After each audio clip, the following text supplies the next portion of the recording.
All I'm going to say is that all the sportscasters and journalists and idiots on ESPN and all these other channels and all these talking head programs on every freaking sports channel on the planet can officially eat a chode. Because the Broncos have defeated the Kansas City Chiefs 22-19, and there is no asterisk you can put over this one like they've tried to do the last two times. Like last time it was because, they're not playing their starters, which, sure, fair enough. Even though we should have beat them the first time that year if it weren't for that blocked kick where our offensive lineman decided blocking was a polite suggestion.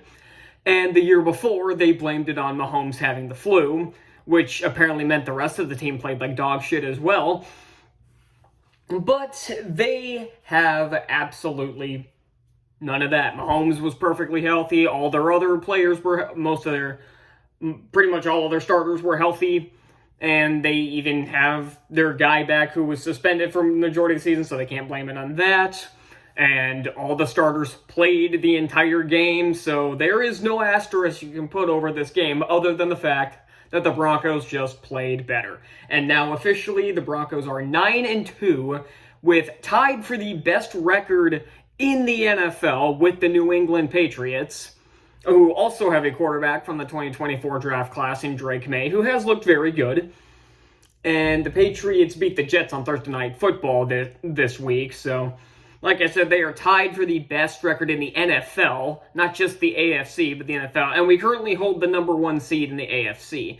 Now, to be fair, I don't expect us to hold that. We probably will drop a game or two, and I'll get to that in a little bit, but let's go over the stats real quick. So, for the Broncos, Bo Nix, after having a dismal game. I know I didn't do a video on the Raiders game, and it's not going to be a case where I skip the games where the Broncos play bad. I just didn't. I didn't get around to it because I got pretty sick, and not because of the game, but I wasn't able to record that. But it was, rest assured, I didn't have much to say anyway. It was a bad game. There was no reason we should have only been. It should have been 10-7. It should have been like 30-7 because Raiders played like trash, and the Raiders already are trash, so that should have been an ass-kicking, but again, win's a win, even the ugly ones, but that was an embarrassing game. Let's put it that way. But Nix had a nice bounce back, 24 for 37, 295 yards, no touchdowns, but also no interceptions, got sacked twice early on, I think he got sacked on the first play of the game. And for some reason, the first time we got into the red zone, he had R.J. Harvey throw a pass to Bo Nix.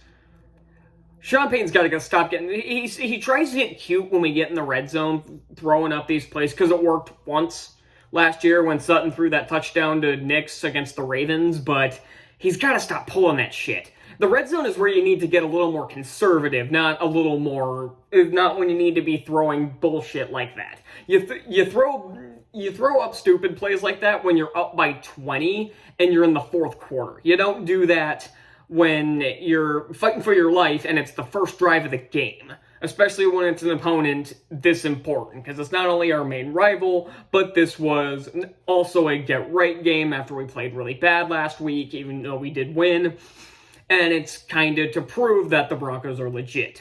Our running game is not, because Dobbins is unfortunately pretty much, I think I saw that he is out for the season, which sucks. So R.J. Harvey got the bulk of the carries, 11 carries for 30 yards. He could not get shit done. Most of his carries were like 1 or 2 yards apiece. He even averaged 2.7. Jaleel McLaughlin had 6 for 19 and had that touchdown where basically the offensive lineman did most of the work, where they basically just pushed him over he got the first 3 yards, then got met by a defensive back, and then the offensive lineman just pushed him in. Kind of like what happened with the Javonte Williams touchdown against the Falcons last year, where he got stopped by Justin Simmons, and then everybody just came up and just pushed him over the goal line. Bo Nix, 3 for 8 on rushing. He had a long of 8, which was like that one scramble, and then I think he had a couple of plays where they counted as rushes because he got back to the line of scrimmage, even though they were technically 0-yard sacks. And then Marvin Mims had 1 carry for 2 yards. As far as receiving, Troy Franklin is finally getting some yards. He's finally catching the ball, too. He actually made some really nice catches today. Had 8 targets, 4 catches, 84 yards. Pat Bryant had a really good game, 5 catches for 82 yards. Cortland Sutton, 4 for 59. Evan Ingram, he's finally getting involved more, 4 for 33. Harvey, 3 for 20. Prentice, 1 for 14. And Troutman, 1 for 8. Beatty had a catch for 0 yards. McLaughlin had one for -5. And again, Bo Nix had 1 target because they had Harvey thrown the ball. And then on the Chiefs side of things, Mahomes was 29 for 45, 276, 1 touchdown, 1 interception. Should have had 2. We'll get to the refs in a second, but holy fucking shit. There's a lot of stuff that was skewered towards the Chiefs, both with the refs and with the announcers, too. Not necessarily Jim Nantz, but with Romo. And we'll get to Romo. I'll get to Romo later. Got sacked 3 times for 27 yards. Had that interception to Jaquan McMillan and had that pick 6 that was total bullshit. Or that got called back was total bullshit because it was literally... I even made a joke about this, and then it turned out it was basically real, is that he threw the pick 6, so Mahomes bitched to the refs that there had to be a penalty on the other side, and then they threw the flag, and that turns out that's basically exactly what happened. Great. And then, as far as rushing, Kareem Hunt, 13 for 59 and a touchdown. Nothing overly special. Still did better than our rushing attack. Receiving, Kelsey, 9 for 91 off 13 targets. Tyquan Thornton had 1 catch for 61 yards. Hollywood Brown, 4 for 40. I find it funny they actually have it as Hollywood Brown, not Marquise Brown. Rashee Rice, 6 for 38. Xavier Worthy, 3 for 25. Noah Gray, 2 for 9. Then a bunch of dudes had 1 or 2 catches for single-digit yards. As far as turnovers, again, McMillan had an interception. He did fumble, but it went out of bounds. Our leading tackler today was Justin Stranad with 10 tackles. And then McMillan with 6. Hufanga with 6. McMillan actually had 2 sacks on the day, which is rare for a defensive back. He actually had a hell of a day. 6 total tackles, 1 pass deflection, and he had that interception. And yeah, that's about it. Marvin Mims had a few good punt returns, averaged 33.7 yards per return, had a 70-yard one early in the game. And Will Lutz made all 5 of his field goals, including the game winner. He is a beast. Lutz is great. But I already mentioned the thing with the refs. Yeah, that pick 6 was bullshit. They keep picking on Riley Moss. They literally threw an unsportsmanlike conduct penalty on Sean Payton because a ref ran into him. No, I'm not kidding. I saw this post on social media like 5 minutes before I started recording, where a ref wasn't paying attention, ran into Sean Payton, and knocked them both over, and then threw a flag. You can't get more blatantly biased than that. And then I mentioned Tony Romo, who is one of the announcers for this game. And you can tell, and everybody knows he glazes for Mahomes anytime he announces for him. I'm thinking they just need to ban him from calling Chiefs games at this point, which is weird because he never played for the Chiefs. He played for the Cowboys his entire mediocre career. And but he glazes for that entire fucking team. And you can tell, even if you just watch the highlights, because anytime the Broncos made a good play or the Chiefs made a bad play, you could tell Romo was fucking miserable. He barely spoke. When the Broncos made a good play or the Chiefs made a bad play, Romo barely spoke, and when he did, it sounded like he was watching a puppy get shot. But he was all enthusiastic whenever Mahomes made some big throw or something like that, first down, or when the Chiefs scored a touchdown. But when the Broncos made a good play, he legitimately looked like he was watching his house burn down. Or he sounded like he was watching his house burn down. Because he was that fucking miserable anytime the Broncos made a good play or the Chiefs made a bad one. You can't get more obvious than this. He doesn't even try to hide it anymore. So, and I'm pretty sure the other one was Jim Nantz. He's usually paired with Romo, but he was the consummate professional, obviously.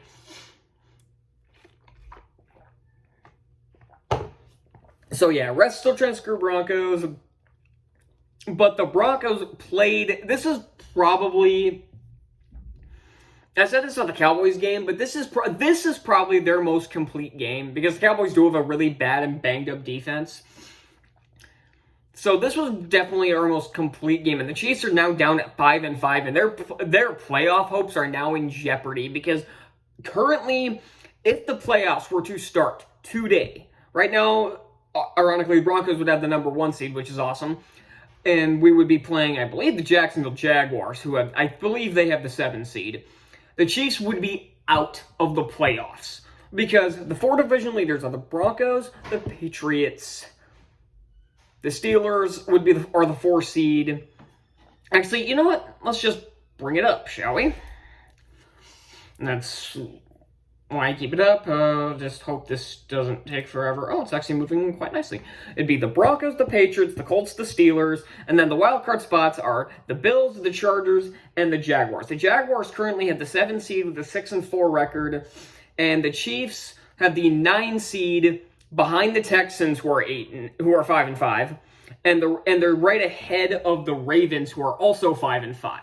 But the Ravens get the Jets this week, and the Ravens are favored to win that by 2 touchdowns. And the Chiefs have the Colts this week, and the Broncos have a bye week, by the way. So I'm not even going to get to that. And then I want to say we play the Commanders on Sunday Night Football, I believe, after the week after next, and the Commanders. That could be a good... See, the Chiefs, the rest of the season, have the Colts, Cowboys, Texans, Chargers, Titans, Broncos, and Raiders. So, pretty easy schedule the rest of the season for the Chiefs. But, But, again, they're now fighting an uphill battle, which I do love. And then, so, looking at the Commanders, because this is the Broncos' next opponent... Now, we don't know if Jane Daniels is going to play. He didn't play against the Dolphins, which I thought he was going to, but Marcus Mariota played the entire game, and they lost to the shitty Dolphins. And they are on a 6-game losing streak to the Bears, Cowboys, Chiefs, Seahawks, Lions. They got their asses kicked by the Chiefs by 3 touchdowns. And again, it all depends on what team shows up. Because, again, they're wrecked by injuries. And you don't even know if their starting QB, Jane Daniels, is going to play. Daniels has played like half the season, I think, maybe. And I don't even know. What is his injury? What is...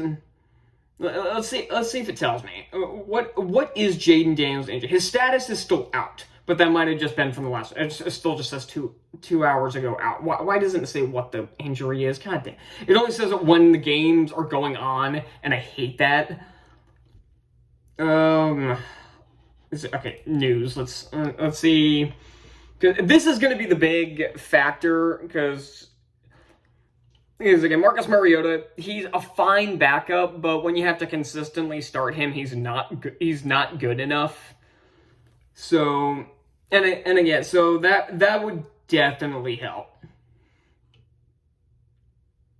So Daniels, it says no surgery for Commanders QB Jane Daniels, but so yeah, it all depends on what Commanders team shows up and what Broncos team shows up too.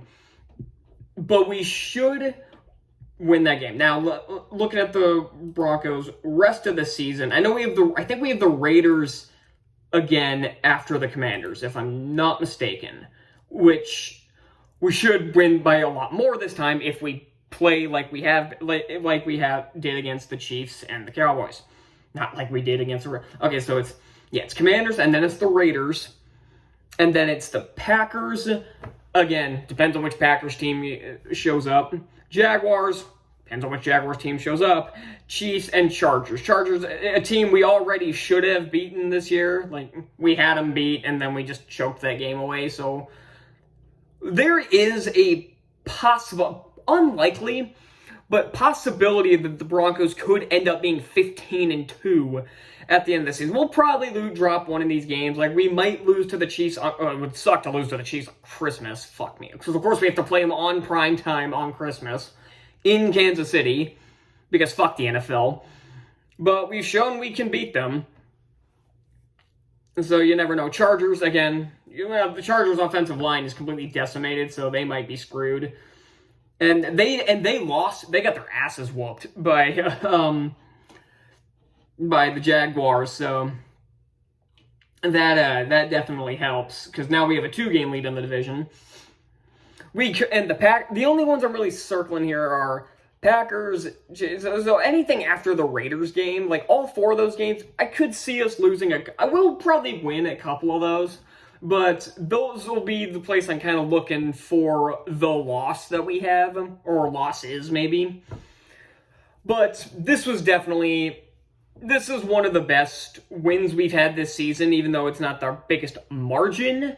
It is definitely our best win this season, and we are in prime position to finally get back to our old form from the early 2010s when we had Peyton Manning. And we probably won't get back to that level of dominance that we had like in 2013, where we had probably the greatest offense ever assembled on a field. But right now, I can't really complain with how we're looking. So that's all I got. I'll see you next time.